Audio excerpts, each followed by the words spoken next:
सर्वांना नमस्कार। सध्या हे जे महाराष्ट्रामध्ये अराजकता माजलेली आहे, आपल्या पदांचा अधिकारांचा गैरवापर करण्याचं जे मोठं प्रमाण या ठिकाणी आपल्या सर्वांना पाहावयास मिळत आहे। त्याचबरोबर SIT म्हणजे नेमकं काय, स्पेशल इन्व्हेस्टिगेशन टीम म्हणजे सखोल चौकशी करण्यासाठीची एक टीम असते।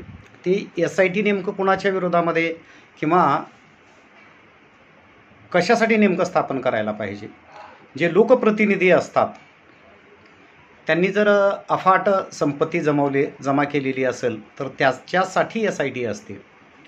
त्याचबरोबर शासकीय अधिकारी आणि कर्मचारी यांनी जर अफाट पैसा कमवलेला असेल अवैध मार्गानं तर त्याच्यासाठी SIT असते।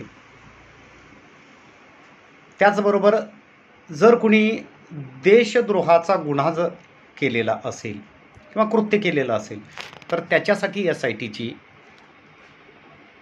चौकशी असणं आवश्यक आहे। पण गोरगरीब मराठा गरजवंत मराठ्यांच्या आरक्षणासाठी अतिशय प्रामाणिकपणे कार्य करणाऱ्या आणि कोट्यावधी लोकांच्या गळ्यातील ताईत बनलेल्या मनोजदादा जरांगे पाटील यांच्यावर जी SIT लावलेली आहे ती नियमबाह्य आहे, घटनाबाह्य आहे। परंतु माकडाच्या हातामध्ये खुळखुळा दिल्यानंतर त्यानं नेमकं काय करेल त्याचं सांगता येत नाही। तशा पद्धतीची ही सध्या परिस्थिती महाराष्ट्रामध्ये झालेली आहे। आणि मी तर असं म्हणतो की हे महाराष्ट्र सरकार सर्वसामान्य जनतेच्या कुठल्याच प्रश्नांची सोडवणूक करण्यास समर्थ नाही आहे। आपल्या पदाचा अधिकारांचा गैरवापर करत आहेत। म्हणून लवकरात लवकर या ठिकाणी महाराष्ट्रामध्ये राष्ट्रपती राजवट लागू करावी अशी विनंती आहे।